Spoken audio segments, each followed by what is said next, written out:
अवर topic simple future tense. आज हम लोगों का जो टॉपिक है वो है सिंपल फ्यूचर टेंस। अब हम लोग देखेंगे what is simple future tense. तो आप लोगों को पिछले लेसन्स में हमने एक्सप्लेन किया था प्रेजेंट टेंस और पास्ट टेंस के बारे में। प्रेजेंट टेंस वो होता है जो जिसमें कि जो वर्क होता है वो हो रहा होता है। पास्ट टेंस में वो वर्क हो चुका होता है, लेकिन फ्यूचर टेंस में वो काम होने वाला होता है। तो जब कोई काम होने वाला होता है तो उसको हम लोग फ्यूचर टेंस कहते हैं। The simple future tense is used to express some future action और इवेंट एज। जो फ्यूचर टेंस होता है उसमें जो वर्क होता है वो होने वाला होता है।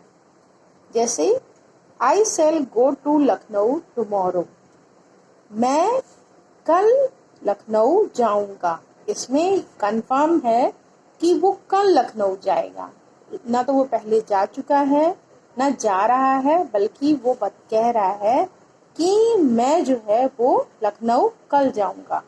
तो इसमें जो काम है, जो भी वर्क है, वो बाद में होने वाला है, कल होने वाला है। तो जब इस तरह के सेंटेंसेस होते हैं तो वो आपका होता है सिंपल फ्यूचर टेंस। फिर जैसे नेक्स्ट है he will come here on Sunday. वो यहाँ संडे को आएगा। तो यानी कि इसमें जो काम है वो होगा, वो ना हो चुका है ना हो रहा है, बल्कि वो काम होने वाला है। He will come here on Sunday, वो संडे को यहाँ आएगा।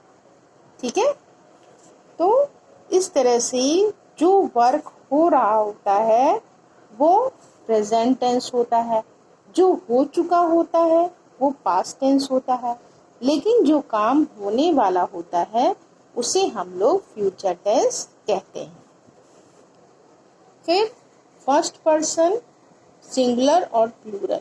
सिंगुलर और प्लूरल के साथ हम लोग आई विल या आई शैल यूज करते हैं। प्लूरल के साथ वी विल या वी शैल यूज करते हैं।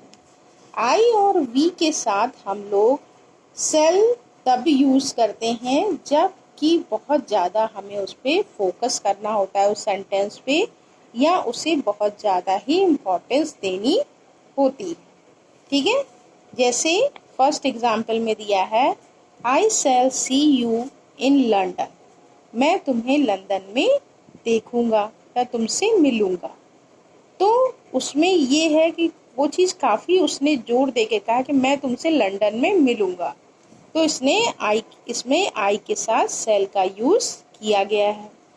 फिर we will water the plant every day while you are away. इसमें वी के साथ विल यूज किया गया है। और फिर नेक्स्ट थर्ड में I will go for morning walk from next week.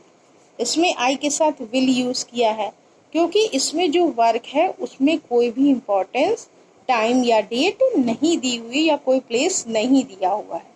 तो इसमें आई के साथ विल का यूज किया गया है। इस तरह से हम लोग देखें कि जो सिंपल फ्यूचर टेंस होते हैं उसमें जो सिंपल सेंटेंसेस होते हैं उनमें प्रोनाउन के साथ हम लोग विल या शैल का यूज करते हैं। फिर नेगेटिव सेंटेंस में शैल और विल के बाद नॉट यूज करते हैं। और इंटेरोगेटिव सेंटेंस में will shall subject root of verb और उसके साथ ऑब्जेक्ट यूज करते हैं। तो इस तरह से फ्यूचर टेंस में विल और शैल का यूज किया जाता है।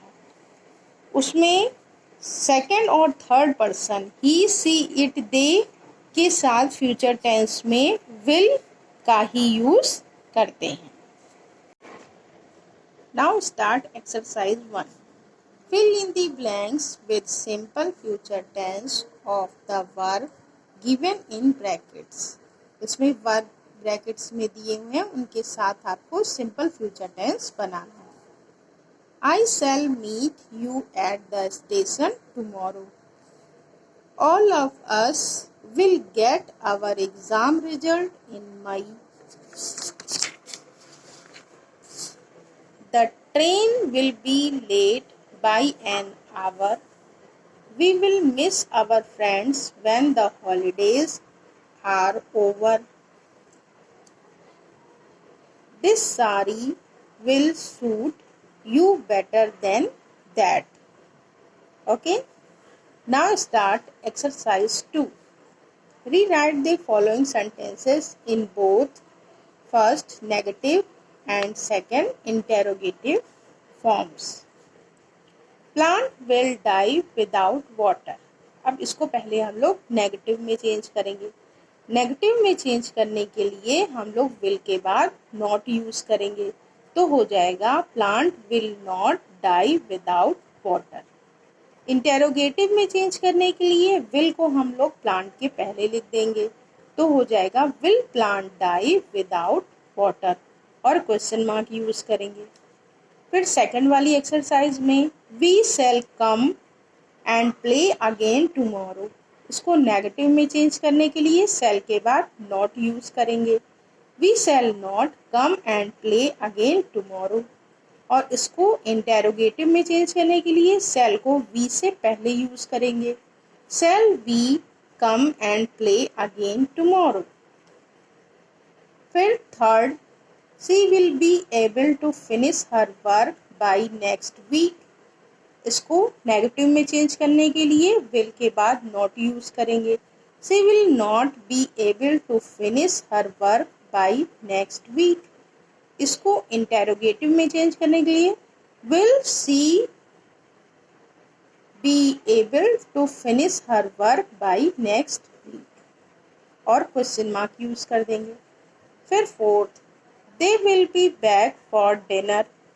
इसमें नेगेटिव में चेंज करने के लिए will के बाद not यूज करेंगे. they will not be back for dinner. Interrogative में चेंज करने के लिए will को पहले लगा देंगे. will they be back for dinner. फिर fifth, he will remember to lock the door. इसमें नेगेटिव में चेंज करने के लिए he will not remember to lock the door और इंटेरोगेटिव में चेंज करने के लिए will he remember to lock the door. इस तरह से हम लोग इन सारे सेंटेंसेस को उनके उनके अकॉर्डिंग नेगेटिव में और इंटेरोगेटिव में चेंज कर सकते हैं. ओके बच्चों, तो हमने 5 आपको एग्जाम्पल के लिए बता दिए हैं. अदर एक्सरसाइज में जो भी आपके सेंटेंसेस है वो आप खुद कंप्लीट करिए. अगर आपको कोई भी प्रॉब्लम हो तो आप हमसे पूछ सकते हैं, तो हम आपको नेक्स्ट वीडियो में इस एक्सरसाइज को कंप्लीट करके बता देंगे. Okay, thank you students.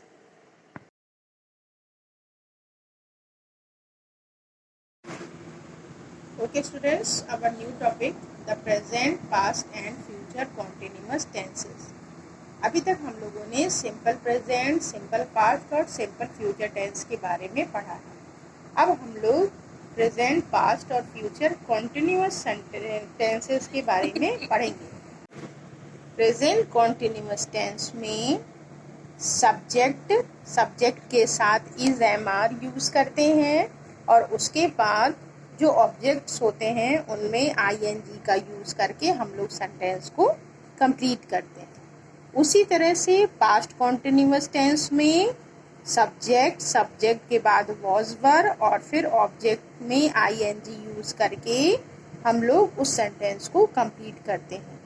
Future continuous में हम लोग will be, shall be use करते हैं और उसके साथ जो रूट वर्ब होता है उसमें आई एन जी यूज करते हैं, उसके साथ ऑब्जेक्ट यूज करते हैं. तो इसी तरह से हम लोग जब प्रेजेंट कॉन्टिन्यूअस बनाते हैं तो एम इज आर यूज करते हैं और प्रेजेंट पार्टिसिपल यूज करते हैं. फिर प्रेजेंट कॉन्टिन्यूअस टेंस बनाते समय हम लोग वर्ब, आई एन जी और प्रेजेंट पार्टिसिपल यूज करते हैं.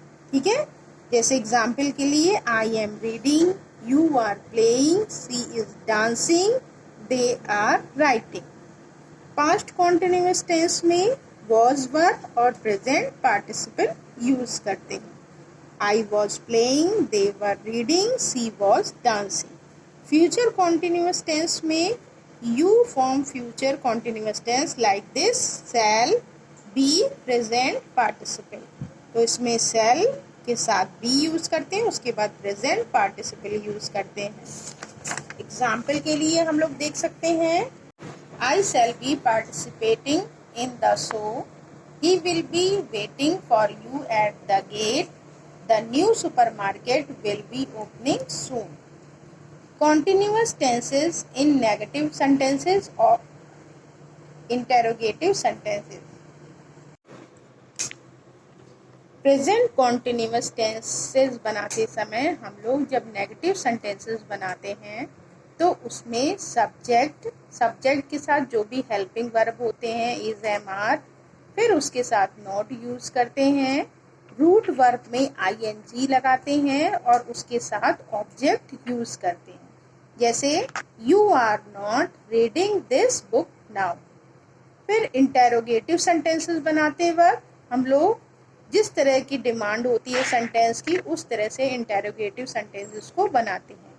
जैसे कि स्टार्टिंग में हम लोग वाई, व्हाट, whom जो भी इंटेरोगेटिव वर्ड्स होते हैं उनका यूज करते हैं, फिर हेल्पिंग वर्ब यूज करते हैं, फिर सब्जेक्ट, फिर नॉट, फिर रीडिंग, या इसको आप लोग रूट वर्ब भी कह सकते हैं, वो यूज करते हैं और आईएनजी लगाते हैं, फिर उसके साथ ऑब्जेक्ट यूज करते हैं। उसी तरह से पास्ट टेंस में भी होता है, सब्जेक्ट, हेल्पिंग वर्ब, नॉट, फिर रूट वर्ब में आईएनजी यूज करके ऑब्जेक्ट यूज करते हैं।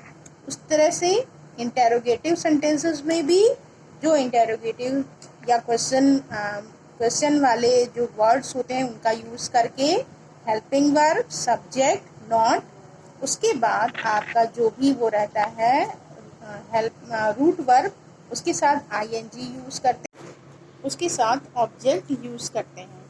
फ्यूचर टेंस में सब्जेक्ट के साथ विल बी यूज करते हैं, लेकिन विल बी में जब नेगेटिव सेंटेंसेस बनाते हैं तो विल बी के बीच में नॉट यूज करते हैं और उसके साथ जो रूट वर्ब होता है उसमें आईएनजी लगाते हैं और साथ में ऑब्जेक्ट यूज करते हैं। उसी तरह से जब इंटेरोगेटिव बनाते हैं तो उसमें विल पहले हो जाता है सब्जेक्ट, और जो हम लोग कॉन्टिन्यूअस में विल बी यूज करते हैं तो उसमें बी बाद में आता है। उसके साथ जो रूट वर्ब होता है उसके साथ आईएनजी यूज करते हैं और साथ में ऑब्जेक्ट रखते हैं। तो इस तरह से हम लोग कॉन्टिन्यूअस टेंस को जब भी नेगेटिव और इंटेरोगेटिव सेंटेंसेस में बदलते हैं तो इन रूल्स को फॉलो करना हम लोगों के लिए बहुत ही इम्पोर्टेंट होता है। फिर एक्सरसाइज 1 आता है, fill in the blanks with the present continuous form of the verb given in the brackets. The teacher is describing the wildlife in Kenya. तो यहाँ पे डिस्क्राइब वर्ब दिया हुआ है लेकिन प्रेजेंट कॉन्टिन्यूअस में चेंज करना है, तो प्रेजेंट कॉन्टिन्यूअस में हम लोगों का जो रूट वर्ब है उसमें हमने आईएनजी लगाया है और साथ ही साथ हेल्पिंग वर्ब इज यूज किया है क्योंकि जो टीचर है वो सिंगुलर सब्जेक्ट है।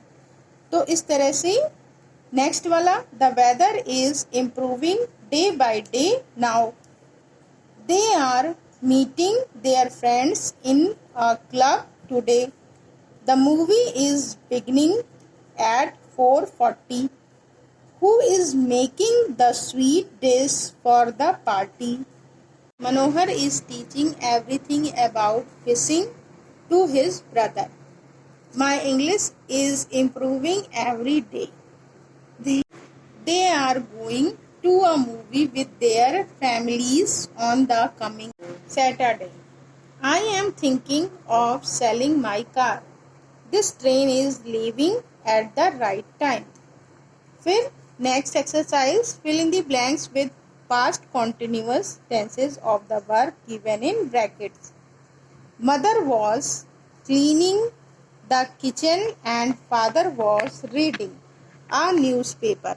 My sister and I were tidying our room while my 2-year-old twin brother were fighting. In a corner, the maid was sweeping the drawing room. Only hurry, my older brother was doing anything. Why was he sitting quietly? I do not know. The rest of us were all doing something. Why was he always brooding over something? He did not like talking to anyone for hours. Exercise 3. Fill in the blanks with the correct form of verb given in bracket in the future continuous tenses. I shall not be going on the school trip on Wednesday. Sachin Tendulkar will not be opening in the IPL match on 20th April. Will you be passing a chemist shop on your way home? They will be joining the new gym for next month. Don't worry, we shall be arranging accommodation for you in the hotel. 6. Mohan will be leaving for his office at 9 a.m. He will be having breakfast at 10 a.m. in the office. When will you be performing on the stage? I shall be working till late in the night tomorrow. He will be calling on me at 6 in the evening. Okay students, तो इस तरह से ये सारी exercise हम लोगों की complete हो गई हैं। अब आपको इस लेसन में या इससे पहले वाले लेसन में दोनों में से किसी में कोई भी प्रॉब्लम हो तो आप हमको कमेंट्स कर सकते हैं, और अगर आपको कोई भी एक्सरसाइज समझ में नहीं आ रही है तो वो भी आप हमें कमेंट्स कर सकते हैं, हम आपकी हेल्प कर देंगे। Okay, thank you students.